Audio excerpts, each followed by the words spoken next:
आज हम बनाने जा रहे चॉकलेट पीनट बटर। इसके लिए हमने 1 कटोरी कच्ची मूंगफली ली है, नमक थोड़ा सा लेंगे, पीनट ऑयल लिया है, शक्कर थोड़ी सी लेंगे और 2 चम्मच कोको पाउडर। ये जो कच्ची मूंगफली है इसको आप ड्राई रोस्ट कर लें और इसका छिलका उतार के छान लें। ये हमने पहले से ड्राई रोस्ट करके छिलका उतार लिया है, इस तरह से हो जाएंगी ये। अब मिक्सी का जार लेंगे, उसमें डाल देंगे ये मूंगफली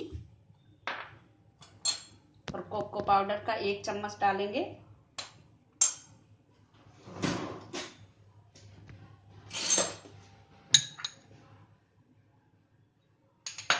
तेल डाल देंगे 1 चम्मच और मिक्सी को चलाएंगे हम।